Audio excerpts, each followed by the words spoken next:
There's a quote from Charlie Munger that I've probably already used, honestly, in another one of my videos. That's all I want to know is where I'll die, so I never go there. And what that basically means is that to do the right thing, first understand what the wrong thing is, and then just don't do the wrong thing. Okay? So what I'm gonna do in this video is show you 3 main niches that I would not go into if I was starting an agency in 2024. Okay? And so if you don't know who I am, I'm Matt. I built an agency and now I'm building a coaching business, basically teaching people what I did with my agency and still do with my coaching business.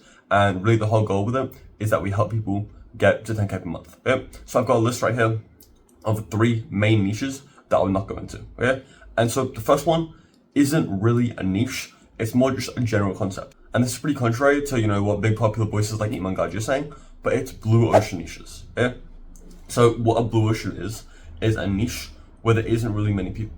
So for example, a red ocean, which would be the opposite, is the gym niche or the dental niche or the chiropractor niche, right? This is where there's so much competition and it's a really popular niche, right? It's a red ocean.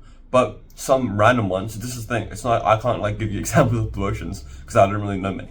But maybe I don't know, pool installation, that's a red ocean now because of how many people are in it, right? But I'm talking about really kind of niches that no one really knows about, and there's really no marketing agencies in them.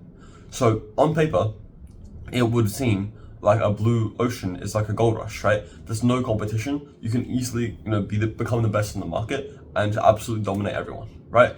And the thing is, that's going to be true for a very, very small, minute amount of blue oceans. There are going to be a small amount of blue oceans that are genuine blue oceans, and that there's not actually any problems with the niche, and you can actually just go in and dominate, right? But that's not really going to be happening anymore because all the blue oceans that have that opportunity have already been gone into by an agency. And now here's the thing: just because other agencies are in a niche doesn't mean it's a bad niche, right? The gym niche, all the popular niches, they're not bad because other agencies are in them. In fact, they're probably better because there's more competition, so you can stand out more, right? But the reason most blue ocean niches are blue ocean niches is because there's a real niche related problem that for some reason that's environmental that you can't change, makes it impossible for an agency to scale, right?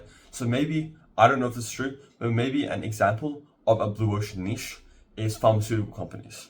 And maybe, once again, I'm just giving an example. So let's say that no marketing agency works with pharmaceutical companies.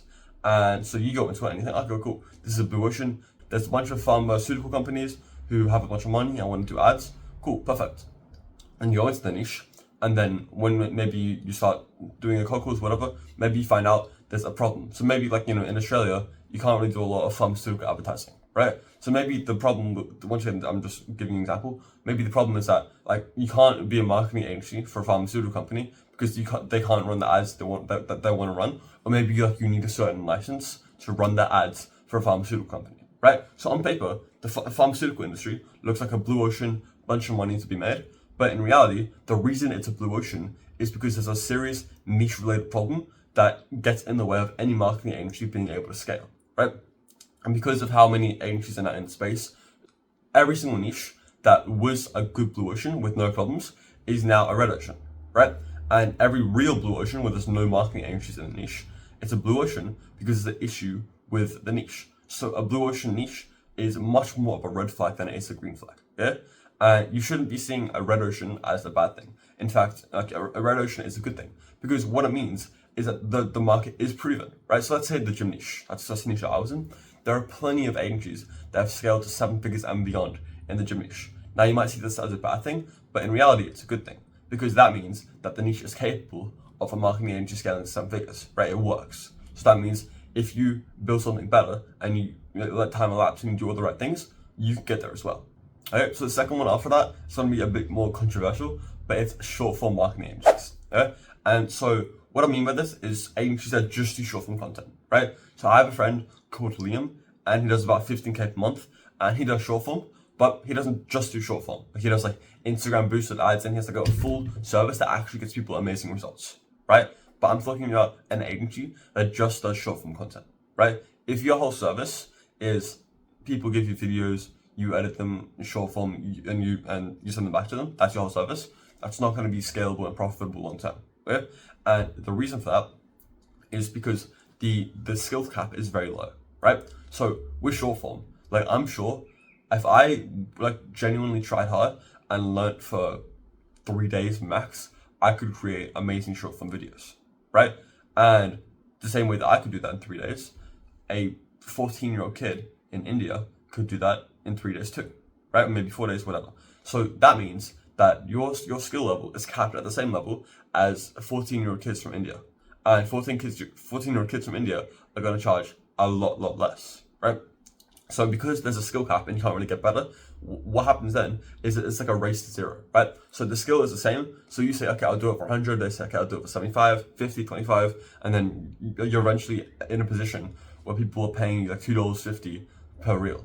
And you're working at like below minimum wage, right? So the short form model only works when you're doing other things, like my friend Liam. So I don't know exactly what he does, but he does like really high quality short form content, which is edited, right? So if he was just doing that on his own, I would say that sucks and it probably wouldn't work. But he's also doing like boosted ads and he's doing funnels and he's kind of got like a full inbound system going on, right? That's an amazing service. But just doing short form on its own is going to fuck you up, right? So this isn't really a niche, it's more like a model, but it's one that you should definitely avoid, right? Don't just do short form, okay?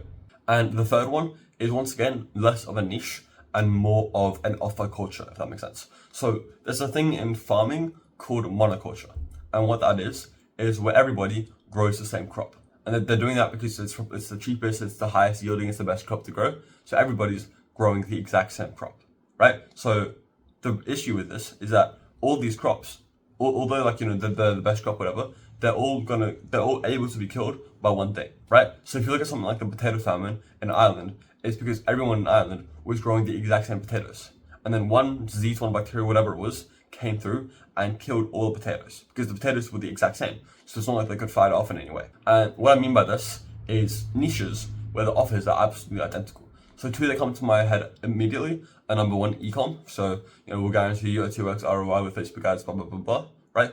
Or med spas, 15 prepaid appointments in the first 30 days, blah blah blah blah, right? And the reason that this monoculture appears is because of big gurus, right? So ecom, the reason everybody's doing the exact same offer with the exact same service stack, the exact same everything, is because of someone like Eamon Gadzhi, right? An agency navigator, right?